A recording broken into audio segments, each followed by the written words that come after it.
What is up, Shark Nation? Welcome to another episode of the SharkPod, live from Greystone Studios. We've got Mark Baker out there in Glenageary. How you doing, Mark? Good, Luke. How are you? Good. We're hoping that all the internet kind of stays together here because there was some conspiracy talk before this. It is the American election going on, the counting going on today. Maybe the Russians are kind of doing something to the internet. There was lots of stuff we were talking about before the podcast that probably isn't actually happening. We've got a very special guest. Something we were kind of excited about this one as well. We've got Michael Houghton on the line, straight out of Limerick. How's it going there, Michael? Very well, thank you, Luke. Thank you so much for having me on. Delighted to have you here. So Michael is the podcaster or the host of the Irish Fire podcast. For those people who have not been following that movement or had exposure to that, it stands for Financial Independence, Retire Early. Did I get that right? Spot on, Luke. Spot on. Yeah. Okay, cool. Perfect. So this is something that it's a concept that has been out there, and just putting the name on it kind of puts a little bit more kind of structure around it. For those people out there, they might have come across Mr. Money Mustache. He's a kind of a big person in the space as well. Basically, it's taking back the power from a retirement point of view, maybe condensing what you are doing from a income point of view, so that you can plan for the future, not have to work until you're 65, or work till in Ireland 68 or 9 or whatever. So Michael, maybe why don't we dig into kind of a background of who you are? Like you said on your podcast that I listened to, your first podcast, it was your accent. You're from New Zealand, is that right? Yes, we better start with that, actually. We'll cover that off. So for those waiting to hear a Limerick accent, you're not going to get it on this podcast today, unfortunately. So I'm originally from New Zealand. I've been living here in Ireland now for almost 10 years. And I'm married. I've got 3 kids, 3 boys. And yeah, I mean, in terms of my day job and things like that, I'm a freelance web developer.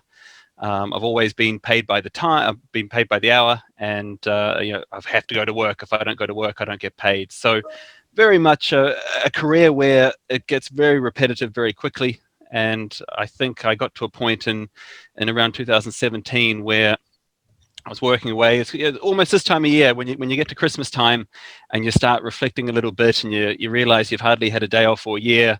And your finances are actually no better, and you're kind of sitting there going, "Wow, what am I doing all this for?" So, a lot of it came from, I guess, in a sad place to start with, in a sort of a reflection state of going, "Well, there's got to be another way." And that's when I started researching and discovering the fire movement and learning a lot more about it. And I think the movement itself, your description of it was very good, but it kind of goes beyond that as well. Money and finances and investing and all that sort of stuff, passive income, is a tool. It's nothing but a tool to give you time freedom. And ultimately, that's what we all are after, regardless of your situation. For me, going to work and working 8 hours a day as a programmer, selling my time for money, brings me no joy. But if I could be using that time to work on my own passion projects, things that aren't necessarily related to income, but because I want to help society or just make myself feel good or help other people, that's far more rewarding than going there just making another 75, 80 euros for doing a couple of hours work. So that was largely the thought pattern on it. And the more I kind of reach into the movement, the more I realize that that's what it's largely about.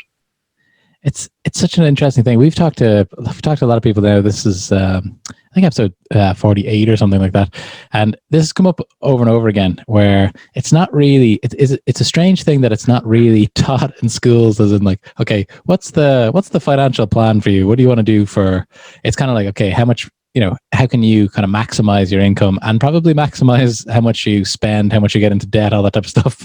And it just kind of snowballs. And then, so a lot of people that we talk to, maybe just because of the kind of age bracket we're in, we're kind of between, say, like 28 and 38, that kind of area where they're thinking, all right, is this, I've spent a lot of money on, in my case, like traveling, all that type of stuff. Now I had to come back, had to save for a house. I was on the road for about 2 years, saving for a house. I got, the Irish thing as well of, getting a house that perhaps not beyond my means, but as we maxed it out. Do you know what I mean? We went kind of all in, and in Greystones, things, they're not giving them away, in Wicklow here. So it's kind of what we're programmed to do. So it does take a lot to step back for a second and get a gap to really think about, like, how do you want to spend your time? Do you want to be starting work at 7 a.m., and selling that time until 6 p.m. every day? I don't think anyone, not anyone, but a very small percentage of people are thinking about that. Yeah, and do you know what, Luke? My gut feeling is that a lot of this is by design. The fact that we leave school and we're suddenly in debt. I mean, I know in Ireland we don't have a student loan system, but we certainly do in New Zealand, and we've seen what happens in the States. And when you're 17, 18, going to college, you don't know any different. Again, you've been programmed to be told to go to college. So a lot of those things, from the moment you're 18 to the moment that you die, you're pretty much in debt. And by being in debt, that's what's going to keep you having to go to work and having to get up and do it and not complain about it. So for me, a lot of that was by design. And I think at some point our family woke up and smelled the coffee a little bit and realized that. And, to do this in Ireland particularly, but anywhere, you need to be frugal, and you're going to have to make adjustments, and you're going to have to start accepting that, hey, maybe I don't need a brand new car, and maybe it's okay to have the oldest car in the street and everything like that. And, our house is not big, it's extremely small. We are currently moving, which we've managed to do, and we managed to put a deal together to do that, which has been great. And we're actually going to be renting our current house out.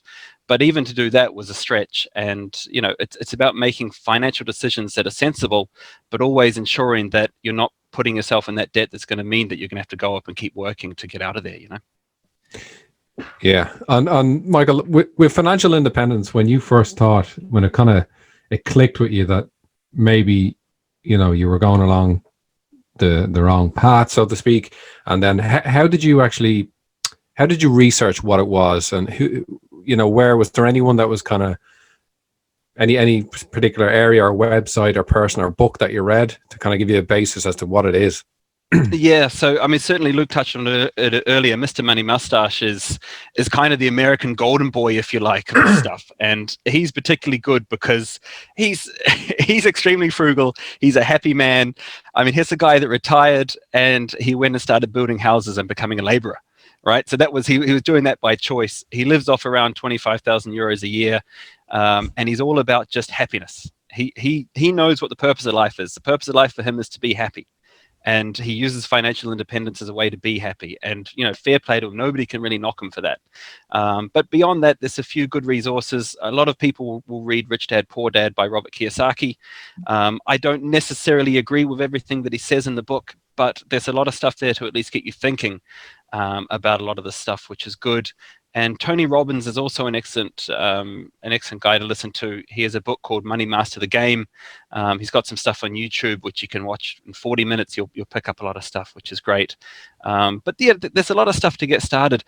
The fire is, in theory, it's simple. Doing it in practice is very, very difficult, and it takes time because we're all programmed to do something called lifestyle inflation.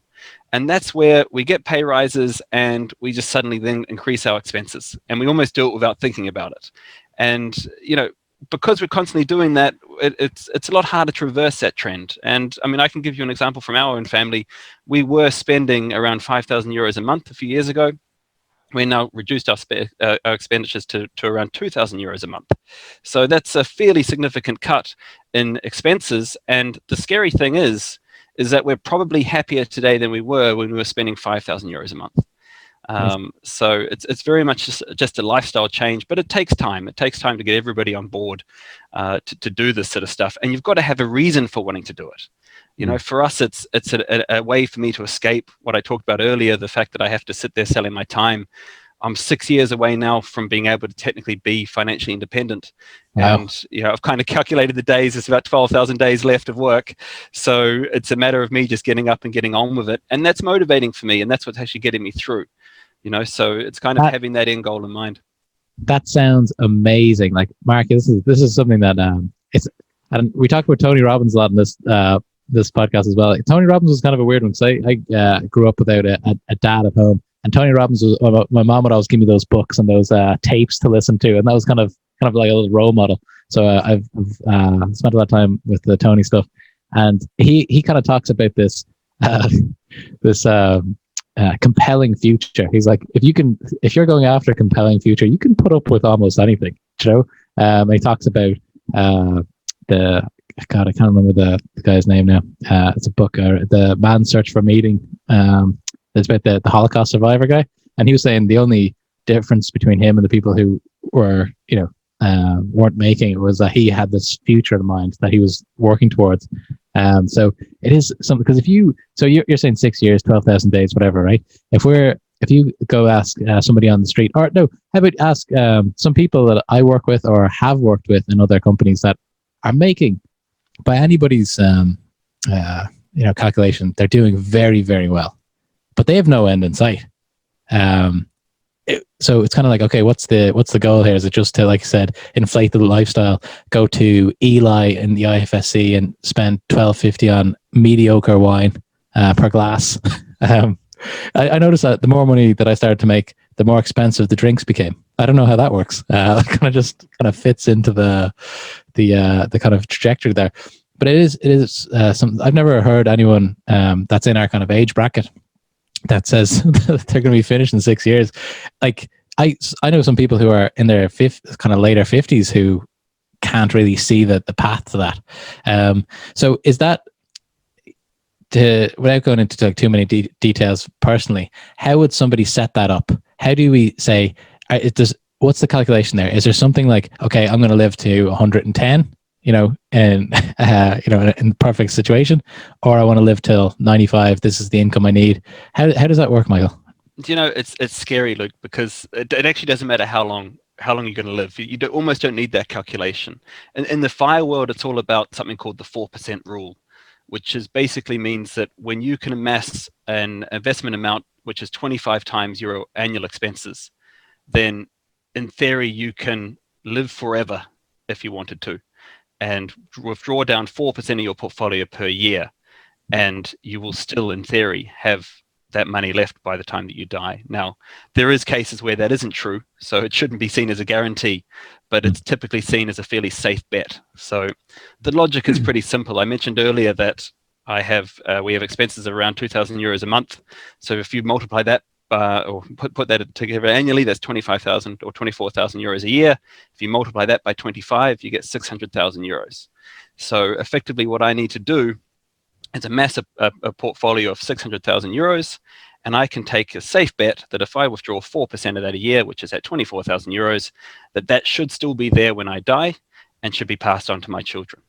So that's the logic. And to put it in numbers, I have around 140,000 euros amassed to date, which I've done over the last 3 years.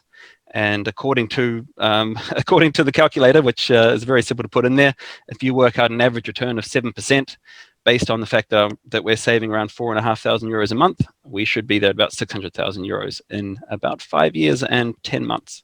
I think the calculator says. So it's fairly accurate. Now, obviously, that's going to determine whatever the return is. And look, if there's another great crash or whatever, then that's fine. But the funny thing is, a lot of people will say to me, "Oh, are you worried about a share market crash and all that?" Luke and Mark, I couldn't wish for a share market crash more than anybody. I would love it to happen because it means that I'm buying more units of that share market for less, and ultimately that's going to rise in the long run and actually be better for me. So it is a case where I always say to people, look, I just buy in every month. I buy in twice a month on the same day each month, and I'm averaging in. Really, I don't ignore the noise, and you just keep buying, and you stick to your strategy of wanting to get there, knowing that in the long run, that portfolio is going to keep amassing and compounding over time. It's such a great thing to commit to, because I don't know what it is, right? I know this isn't a a psychologist meeting or anything, but this is something that me and Mark talked a lot about this privately. What are we going to do with this type of thing? And I do find it difficult so the way my portfolio would be compiled would be kind of almost 50-50 cash and stock, but the stock would be, HubSpot stock, that type of thing, right? But I'll save into kind of buying stock schemes and all this type of stuff and work that are good for tax. And there's some stuff that I'm doing there, and it's a good part of the net worth, if you like. But I do find it difficult to actually pull the trigger and buy, like you're saying, every twice a month. This is when I go in. 'Cause every time I try to do that, I look at it, I go, geez, it does look like there was a bit of a spike yesterday. I don't know if this is you know what? It's not the right time. And then I go in, and I feel like, I don't know if you watched Disney's Mickey Christmas Carol. I don't know if you ever seen that, where Scrooge McDuck is with his ducats and he's counting them. That's what I end up doing at the end of the month. I just go, okay, well, I'm safe, but it's all eroding away through inflation. So I don't know what it is. When you were started investing in, I guess, like index funds or whatever like that, was there any resistance, or is it something that you have to get used to? Yeah. Do you know what? My biggest problem starting out was trying to take shortcuts.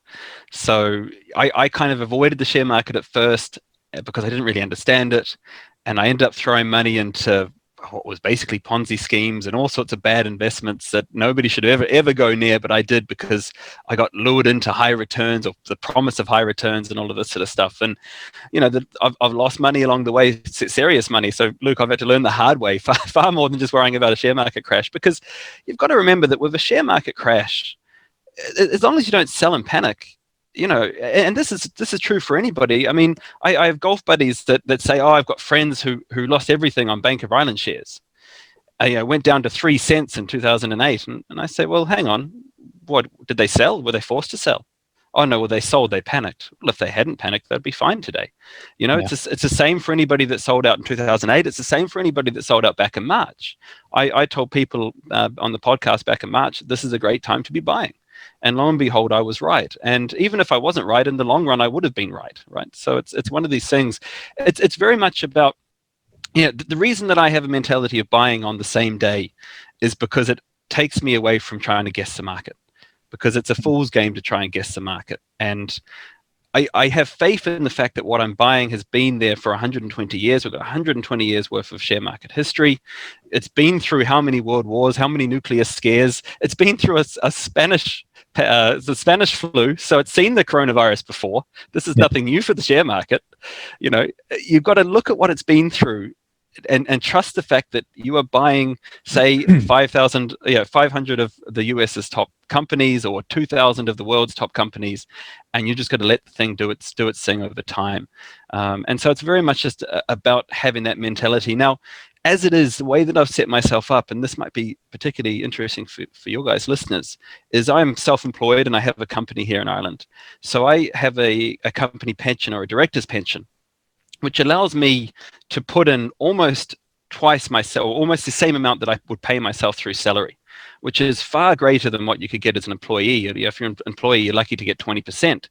So if I'm paying myself around 44,300 a year in Ireland, which is exactly on the tax cutoff for anybody that probably picked that up, I, being from New Zealand, just cannot handle the thought of paying 50% tax. I never will, I never have. And so rather than doing that and giving revenue more money than they probably need, instead it goes into an executive pension, and I'm able to put 30,000 euros a year into that pension. And that's all tax-free. It's a deduction to the company. And I have then control of that, and I can go and buy whatever ETFs I want to within my broker.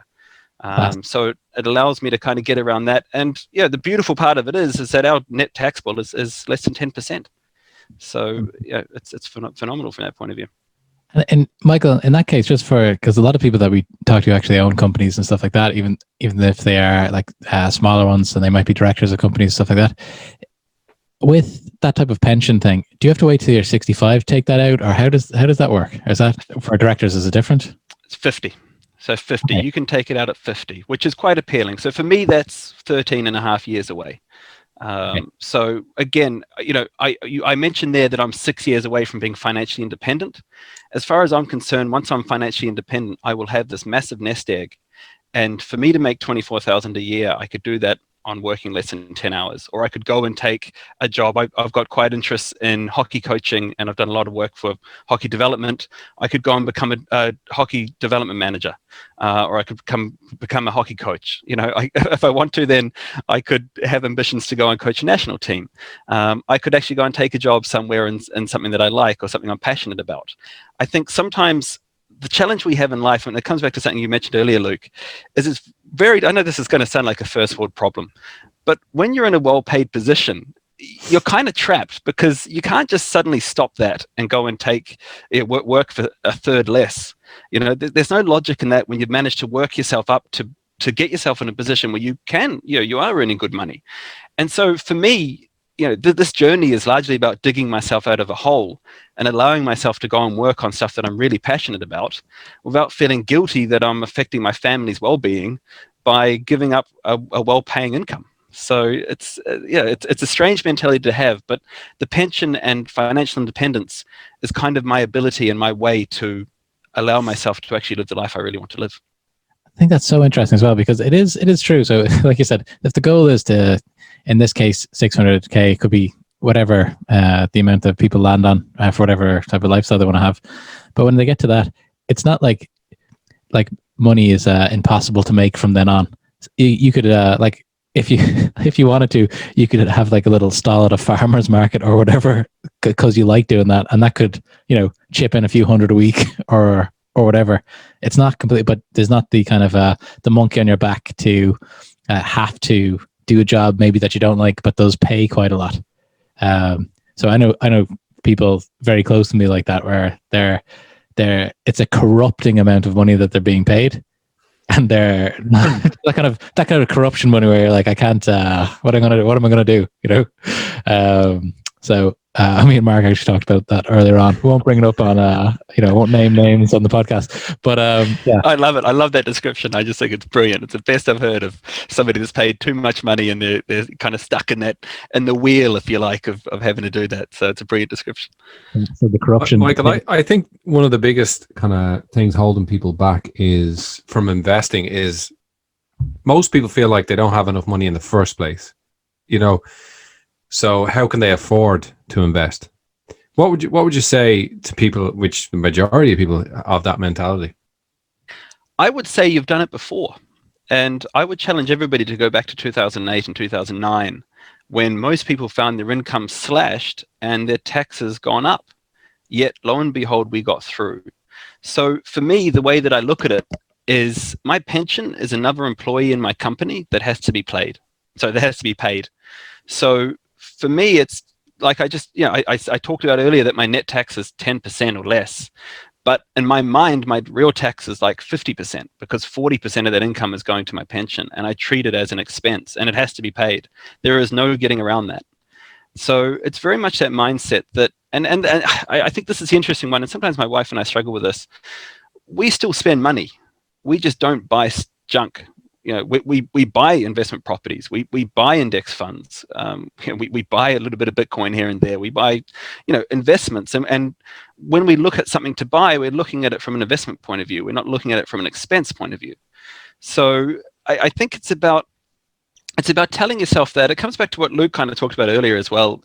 You're buying something now for your future that's going to be there when you're older, and you're going to be thankful for that. And we only have to talk to anybody who is older than us to realize that they all say, if only I started in my 30s. And I find myself telling people in their 20s, if only I'd started in my 20s, So we know that we do this, and we've all heard people say this, yet we don't. So for me, it was about challenging that notion and trying to get around that concept. And look, reducing your expenses is hard. Like we track every single expense that we have. We're extremely frugal. We go to the shops and we're nervous about spending money. We dare be asked out for dinner. COVID's been a good thing in terms of our spending. And yeah, sometimes we're a little bit critical about how much other people and our friends spend, because that can get out of hand, and we can't keep up with that. But we're okay with that as well, because we know that what we're doing is having the bigger picture in mind here, and it's a goal and a means to an end, really. So it's all part of embracing that movement. And to go back to kind of exactly what guys were touching on earlier, the day that we hit financial independence, that doesn't mean that work's going to stop for me. If anything, work's going to, I'm going to allow myself to do more of the stuff that I'm passionate about. And there's still going to be income generating from that. And look, just because, €2,000 a month covers our expenses, that isn't always happy living. You know what I mean? That doesn't cover an annual holiday. That doesn't cover a trip to Disneyland. So there's little things like that where there still need to be working. But I kind of look at it like this: if I'm selling my time for money, and that money is going towards a holiday for me and the kids and the family, rather than bills and car tax and all that other stuff, then what a great reason to work. and that's largely our notion for doing all of this stuff.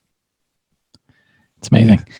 And excuse me, we both had to cough at the same time, Mark. It's like we're in the same room. We've Michael, I don't know, we've tried to make the lighting and everything the same, so it looks. You guys got to be careful coughing these days. You know what I mean? I know. So. Yeah, exactly. No, I'm feeling pretty good. Yeah. So what are the type of things that people should be looking at if they're investing, if they're starting off in this type of thing? Do we just go straight up at the beginning? Let's put it this way. Let's say a friend of mine is a carpenter who's doing very well, and he's got his business is throwing off $2,000 to $3,000 a month extra in cash. That he's spending now on fancy dinners, etc., and picking up the bills for things, that type of thing. Should they just stick to the index funds? We mentioned a little bit some of the other asset classes there. Property, is that buying funds of property, as in like buying the kind of REITs and stuff like that? Where do you think people should start if they're just getting cracking? Yeah, so for me, property has been our own investment property, which look, that's going to be fairly hands-on. I'm gonna give you guys the boring answer, and I feel this is the advice I wish I'd given myself, and I didn't take it. So when I started out, I started on the high risk investments, which have ultimately cost me, and I could almost guarantee will cost anybody that takes that route. So I hate to say it, but evaluate your pension and see where that's at. Start with your pension. The boringest answer I can give, but the soundest answer that I can give as well. And we should all be making pension contributions regardless of our age. Particularly if you're on the 50% tax bracket. And in fact, I'm going to add a subclause for anybody that's paying more than 50% tax or is in that higher tax bracket, where you start paying 50% tax marginally. You need to be utilizing a pension to reduce that tax bill, and to put that money away in terms of locking it away and knowing that it's safe. Because when it's in your pension, you're going to mentally ride it out.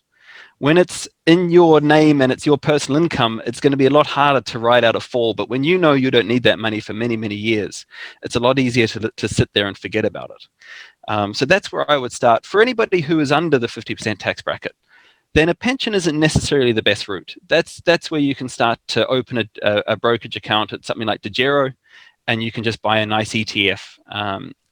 There's plenty of resources online on this stuff, but there's some good Vanguard ETFs in Ireland that we have access to. They're not hugely tax efficient. That's a drawdown, but the big drawdown, or the big problem with pensions, is that the pension fees can be high and eat away at the portfolio after a while. So that would be my advice to anybody starting out. But just like in saying that, anybody starting out in investing is going to make mistakes. I am not an exception to the rule. I made mistakes, and I'm no different from a lot of other people who have made mistakes. I've learned the hard way. And, if you're listening to this podcast, please take my advice and don't have to learn the hard way like I did. And just start out with make sure that whatever you're buying is regulated, and ideally let it be indexed, because there's for anybody that would have gone and bought Ryanair shares back in January would now be pretty upset about it, whereas if you'd bought the index, and what I mean by the index is you're buying 500 companies or 2,000 companies, there's a lot less risk for that, and you're far more diversified. It's fantastic.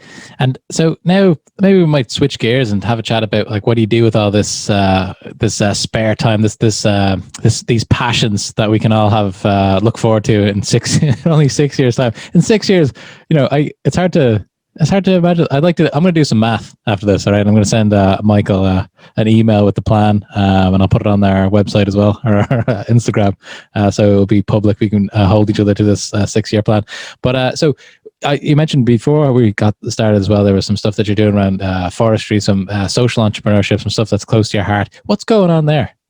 Yeah, social entrepreneurship is a great term, and it's something that I've only embraced recently. I've always considered myself an entrepreneur. I come from a family of entrepreneurs, very much anti-jobs, and very much enjoying self-employment and all that sort of stuff, rolling up your sleeves and getting on with it.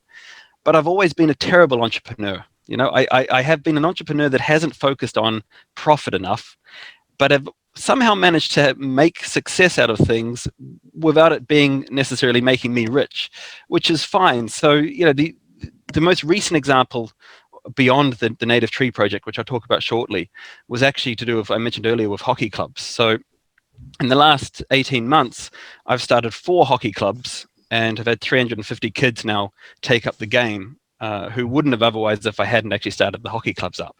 And it was simply a case where I saw it could be done. I saw there was demand.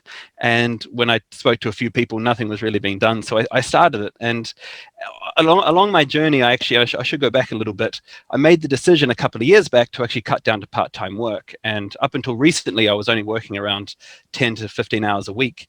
So I kind of decided that I was actually going to go out there and actually live this semi-retired lifestyle to see what it's like before I actually commit to doing it.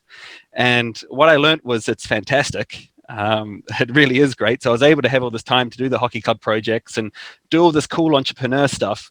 But as I said, I found out along the way that I'm actually not great at making money, but I am great at getting stuff done.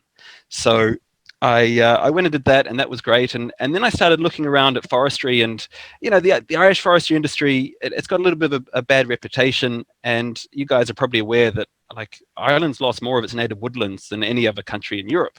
So we're fairly, it's fairly upsetting that we've lost so much of these woodlands and nothing was really being done to actually help restore them. So I started a Facebook page, reached out to people and started just having a conversation about it. And I was very quickly able to get a few people together who were actually able to share the same passion and were had far more knowledge than I did about everything. So we got together and we decided to form a co-op. Right. So you guys might be aware of co-ops, a credit union, carry group, some taxis. But when you go down to see your bank manager and telling him you're setting up a co-op, they kind of look at you funny. In fact, my bank manager, he had never in 31 years set up a co-op.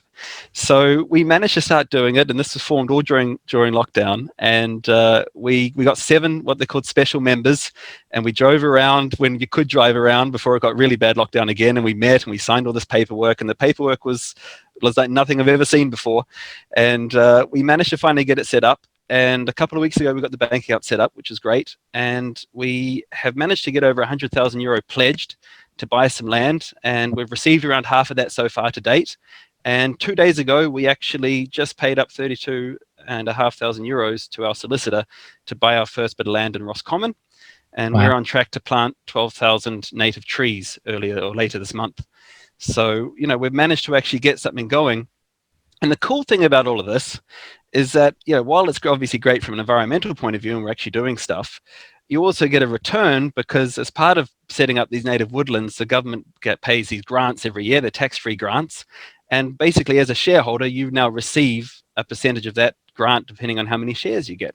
So it's quite nice, And kind of the other strange thing again, and some entrepreneurs will cringe at this, but as a co-op, it's a little bit like an association. So it's not owned by me. It's not owned by anybody. It's owned by its members. And every member, no matter how many shares you has an equal vote. And the members elect the board, and the board then runs the shop. And the board are basically investors as well. So everybody's kind of aligned with it. So it's got this kind of nice, transparent and democratic element to it as well. So it's been great. It's been such an exciting project to work on. And it's just, to see the results and to see something scale as quickly as it is. And who knows where this could go. This could get really big, really quick if we. What is the long-term plan for it, Michael? Our long-term goal is, there's 2 long-term plans, but our first one is we want to plant 1 million native trees. We would love to plant 1 million native trees. The great thing about the co-op structure is it's so scalable. When you've got a private company or a public company, adding a new shareholder is expensive.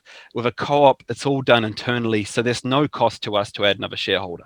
So it's quite good in terms of being able to raise capital. We are subject to audit, so we do get audited every year, but even that cost is reasonable enough at scale. So that's our first objective. But our other objection is actually to make forestry sustainable and make these native woodlands sustainable in the sense of that they bring income through not just a grant income. Because the challenge we have is that grant income after 15 years stops. So, after that, what are you left with? We're potentially left with a dead landmass. So we see a few opportunities for us to be able to generate an income from that long term, albeit through carbon credits, through recreation, through deer farming. I'll list a few quickly, but there's a few recreation, I think I mentioned that already, memorial forests, beekeeping. Even so, we're talking to a few people about putting solar panels through some of the forests and all this sort of stuff. So we're trying to find ways where it really make it actually viable as a business model, so that we're not just creating giant land masses and trees that don't do anything. We really see it as creating forests that actually do something and produce an income long term. Hey, Michael, that might be the most interesting business I've ever heard. It's great, like I said, great for the environment, great for just like native woodland is not, when I lived in Canada recently for a couple of years, I could really see the benefit of having so much forest all around you, being in that kind of nature. In Ireland, it's mostly fields and stuff like that, which is a pity because up until a couple thousand years ago, it was all woodland, right? So it was all woodland. That's right. Yeah, big time. So right now, the income that it generates is from grants, kind of like to encourage planting of trees, that type of thing, from the government. Is that how that works? Correct. There's two different grants. There's one that they pay every year, and there's a native woodland fund where you get a little bit of money up front for planting as well. So yeah, it's all government grants. But again, at the moment, a lot of that money is either given to the government's own forestry organization, or it's given to overseas investors. So another nice thing about this is we're actually allowing Irish people to own these forests, and to feel like they actually own the forest rather than it being owned by some guy living offshore. We actually get to let the people of Ireland actually own those forests, which is nice again, So yeah, look, it is, Luke. It's one of those things where it kind of feels good and it makes money as well. And like I kind of talked about that social entrepreneur stuff, it's not making me money per se. I'm actually giving up my time for it, but it just makes you feel so good. And even back to the hockey clubs earlier, if I'm driving out, and Castle Troy Hockey Club is the main hockey club that I set up. It's actually grown to be quite a big hockey club now. If I might be in town and I see somebody wearing the Castle Troy Hockey Club hoodie, I don't know who they are, but they're a member of the club. I mean, what a great feeling that is. That's because I got off and actually did something, that they're now going around wearing that hoodie and promoting the club. And it's that sort of stuff which you can't put a price on. It's like when we see people going around in these T-shirts. Michael. Yeah, exactly. Yeah, exactly. Yeah, it's exactly it. I mean, look, as a podcaster as well, I know exactly what you mean. You guys know it yourselves. You get a nice email from a listener who just says thanks for producing the content. It's been great. It's that same feeling. It keeps you going. Keeps you motivated when things are hard sometimes. That's so good. And it kind of circles back to being having the mindset of having the time to think about not just how can I maximize my salaried job, because usually the higher you go up into those brackets where it's 52% for bonuses and stuff, that type of tax bracket, the more you do have to kind of give away. You go you're on call then as you go up, it seems like in my experience. So it's not as much maybe not even an option for somebody to think about putting the time into starting a club that they'd be passionate about. I was in kickboxing clubs when I was growing up, and the person who started that had been doing it since the 70s. It's just a huge part of their life, and it definitely wasn't for the money. It's not an earner, but how many he probably helped thousands of teenagers with their confidence and all that, just a huge impact on people. Do you know what I mean? So I think it's something to think about as well. Maybe that's when we're talking about that brightness of future, or that compelling future that we're trying to build when we're making our plans and all that type of stuff. Having that type of view to say, this is things that I'd like to do if I had more time, if I could stop working at midday every day. I think what's happened with COVID, and it's made not everybody, but a lot of people work from home, has given them that freedom to actually get more different things done. I could never just collect the kids from school, stuff like that. So there's actually more time. People will have more time to spend on passion projects. They're not kind of, locked, tied to the desk, so to speak, in an office. So that's one of the good things I think that's come out of the kind of lockdown situation. And someone sent me an email there, a podcast listener. I won't say the name. I don't know if they want to be shouted out here, but they sent me an email yesterday saying that they listened to our idea. We did this during the first lockdown. Me and Mark did like a 2-hour podcast where we were just going through business ideas. If you had lost your job, what we can do with very little money, or if you want to raise money, all that type of stuff. So we went on for about 2 hours. And then the guy was saying that he listened to that and that he's trying out some of those ideas. So those little kind of those things that kind of come out of these passion projects, they affect people way more than just if you're just a salaried worker waiting until you're 65 so you don't have to work. I think what's made a huge difference, obviously, is technology, Michael.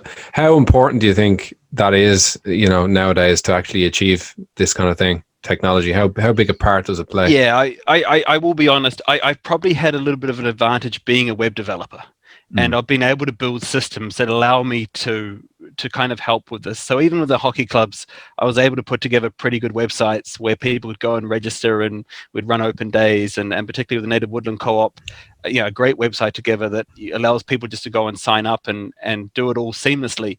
So that has certainly been a help. But there's no different from any business, and that's kind of how I see it. A business is a system.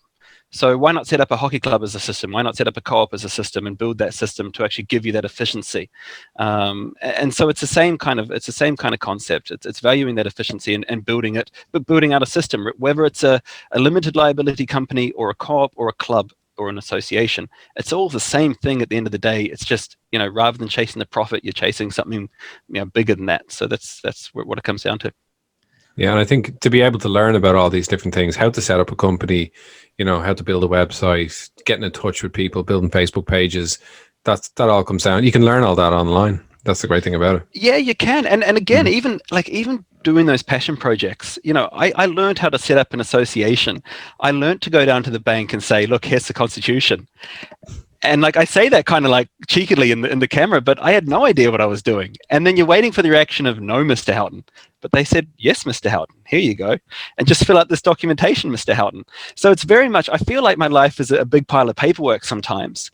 But once you get it done... See it all behind you there, Michael. Yeah, I know. And apologies if you are watching this on camera. Like I said, I'm moving house soon, and we've been waiting for a long time, and that's been even more paperwork. But it's very much about, what can you actually... when you actually go and ask somebody, and look, I got told no every way, every shape and form, but every so often you get told yes, so then you might then find somebody, a network of somebody who can actually help you. And, the case of the Native Woodland Co-op is probably a great example. We're now getting people call us. Whereas before it was us calling people, we're now getting, people reach out to us. And that's quite nice to start to see that sort of level of growth happening, from starting from nothing really. So yeah, it has been interesting. And are you busy enough now with what you have on, all these different things that you have on? Are you constantly looking for different opportunities in that regard? I'm trying my best not to take on. I struggle to say no. And basically I was working part-time. I made the hard decision to go back to working six hours a day, down from about 3 hours a day, because I realized that if I started to do that, I can get there within 6 years. One of the traps I'd kind of fallen into was I had stopped working and making money, and instead I was doing all this other stuff for free and passion, which made me feel good, but it wasn't actually getting our financial goals met. So I kind of had to sit down and go, look, we have to get this financial goals met before I go and do these passion projects. And to kind of come back to something you touched on earlier, Luke, when you're not needing to do something for the money, you can start working on stuff that's going to change the world. And that's not quoted from me, by the way. This is something Mr. Money Mustache says himself, that when you're not motivated by money, it's amazing what you're actually going to start achieving. You're achieving stuff that's far more powerful perhaps than money. Look, in an ultimate world, money and changing the world for the good is the best thing. But that can be very, very difficult to do. Whereas doing something just for the good of it, for the good of humanity, that's a fairly powerful motivation, I think. Absolutely. And on that note, we want to jump into our lightning round. This one, I'm super excited about this one. Pick your brain on this. So in our podcast, we asked kind of 3 or 4 questions at the end just to get people's kind of take on things. It doesn't have to be quick answers, but Mark likes to kind of ask some quick fire questions here. I think it's going to be interesting. Okay. What apps do you use the most? Facebook. And I'm trying to think what I'm glued to at the minute. I don't even have my phone on me. Facebook, LinkedIn, just your standard ones. You know what? I'm not even much of an app guy, believe it or not. So just your standard stuff. There's nothing there which would stand out. What's the best business idea you've never acted upon?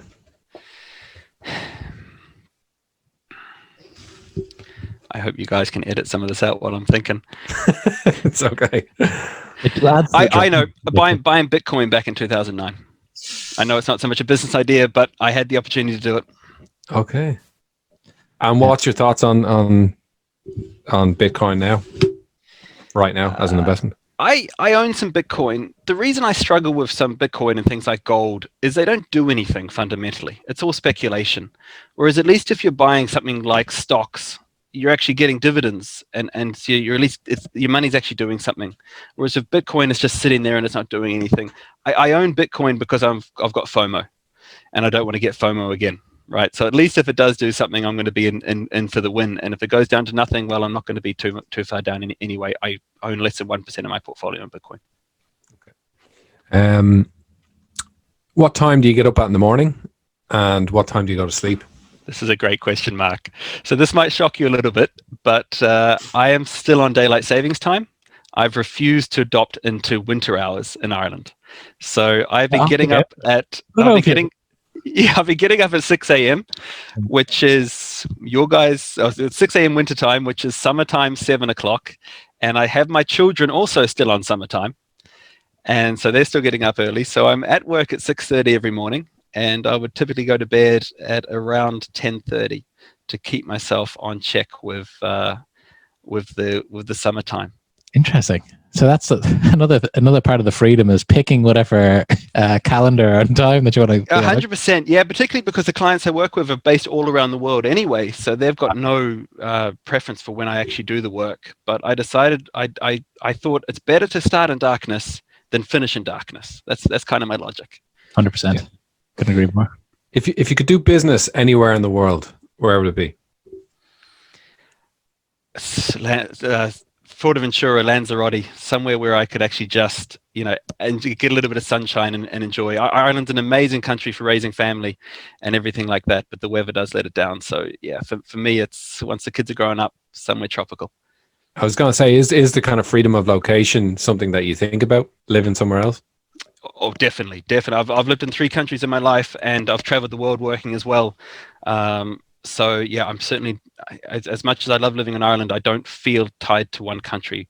I could go anywhere and start working tomorrow without any difficulty. And have you thought about that, like life arbitrage, living somewhere where you're spending a lot less? I've thought about it pre-kids. Once you got children, it's a lot difficult. So yeah, I think about when the youngest is 18, we'll get a yacht maybe and start sailing the world. Who knows? But yeah, we'll wait and see. They can pick up Spanish. Get them learning Spanish. Yeah, exactly. Yeah. Okay. How much money is enough money? Well, we know that actually now. Yeah, I'm going to lock in 600,000, 24 grand a year. Look, I'm going to answer that by actually saying this, and I know living in Dublin's a bit of an exception, but outside of Dublin, you can live in Ireland for €2,000 a month if you have to, and if you buy the right house or rent the right house, and find a way to do that. So we're kind of living proof of that. We have 3 kids. That's not easy, but we're able to pull that off. So maybe just a question on that. Just get your take on this, and I know I'm kind of harping in here and Mark's questions, but like, would you, in this type of movement, in this type of mindset, would you be of the opinion to like get people to just bang off as much of their mortgage as possible, or just keep that as an expense? Treat it like it's kind of like a rent. You're going to have to pay that anyway. Where do you kind of stand there? Yeah, so the logic of it is that reducing your mortgage obviously reduces your overall monthly expenses, and that means that you can live off less. It's kind of a personal choice, and it would depend on your comfort in investing. If you're the sort of person that buys into the share market and then panics when it goes down, pay off your mortgage. If you're comfortable with riding the share market, invest in the share market while interest rates are low. If interest rates go up again, maybe paying off your mortgage will be a better option. But for most people, putting money into a pension, getting the tax advantage, and just paying off the mortgage over time and not worrying about it too much is probably a better option. I think the interest really does make a difference as well. My friend who just moved back to Scandinavia just got a mortgage for 1.25%. That's free money. Yeah, it's crazy. Well, I've heard of some mortgages in Denmark now where you're actually getting paid. The negative interest rates are actually you're getting paid to take a mortgage. Some of property is a tough thing in Ireland. Sometimes, and we thought we got a good deal, but anyway, 1.25. I'd buy any house. It doesn't matter. Like, sure, they're paying for it. It's less than inflation, right? So it's and that's look, these are the things you need to be thinking about, right? So it depends on your situation. It depends on how big your mortgage is as well, and it depends what's going to keep you motivated. You know, if getting a lower mortgage is going to keep you motivated, keep doing that, pay it off. You know. Okay, cool. Hey, Mark, what's the burning question that you have here? And then we'll let Mike get on with this day. Last two burning questions, right? Okay. Is it who you know or is it what you know? Jeez, these are great. I'm going to go with it's what you know. And I'll tell you why, because when you know something, you're going to find people naturally anyway, right? And I take that from my own craft as a web developer. I'm a very, very good web developer, and I've never had to go hunting for work. People will find me. And I think it's the same for anything in life. And some of this, I mean, I came here 10 years ago knowing nobody, 50 euros in the back pocket. And, you know, I would now, I know I often come back to this, a lot of this stuff about why we do passion projects, about legacy. If I were to die tomorrow, there would be 3,000. Well, at the moment, there couldn't be 3,000 people at my funeral, but I bet you if it wasn't COVID, there would be 3,000 people there. And that's all come from actually doing stuff and starting stuff. So, you know, it's not, you know, it doesn't matter where you come from. I came from a country as far away from Ireland as possible. And I'm living proof that you can actually, you know, build a community, build a legacy for yourself. Very good. If you could advise somebody to learn one skill, what would it be? Financial education. It's in my opinion, almost the only skill you need to know. My oldest son is dyslexic. He will struggle through school, but he is already financially savvy. My 6-year-old is probably too financially savvy, right? He struggles to let go of his money. We recently introduced what I call a savings tax on my children.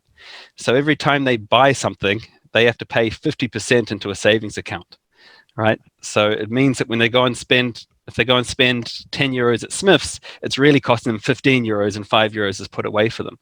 So for me, teaching financial education and people being able to understand finances properly is just so vital. It's going to make you go so far in life, regardless of what your salary is, regardless of your own personal situation. If you can be good with money, you'll go a long way in life and you'll have a happier life for it. And of course, there's lots of resources online and books and stuff. But if you had to pick, let's just say, one book that somebody should read to change their mindset or to really, you know, believe in it, what would that book be? I'd have to go back to Rich Dad Poor Dad. It's still a book I read over and over again. It's a very, very simple read. It takes 3 hours to listen to that book on YouTube. Look, it's not the answers necessarily, but it'll get you thinking, and you'll discover the answers by listening to that book over and over again. Yeah, great book. It's been a great book, and it's something that I should, you know, some people should keep that book or that kind of quadrant on your desk. That should be what you're doing every day. You know, sometimes you go to work and it's kind of like, I just go to work, like I not just saying about me, but I think a lot of people just go to their desk every morning and just kind of get through it, try to get, if you're in sales, try to get your deals in, try to kind of keep the wolf from the door. But it's not like, okay, how much of this today am I putting into my investments? Do you know what I mean? So like I can tie it back to what I'm actually trying to do with that. But we do have one more question for you, Michael. This one's pretty hard. Okay. Would you prefer a shark t-shirt that looks like something like this, or a shark mug? It's up to you. Definitely the t-shirt. Definitely the t-shirt. I'm an Irish large. Okay, so. Irish, like they are American sizes. It's been It's been kind of dodgy. We'll figure it out. We'll go off. We'll take this offline. Thank you very much, Michael, for joining us on the SharkPod today. And I'm gonna follow up on this, and I'm gonna send you my plan tomorrow. I have a day off work tomorrow because I've been forced to take vacation and work. So I'll do it then. Thanks very much, Michael. Thanks, Michael. Thanks, guys. Been a pleasure. Thank you. And we are out.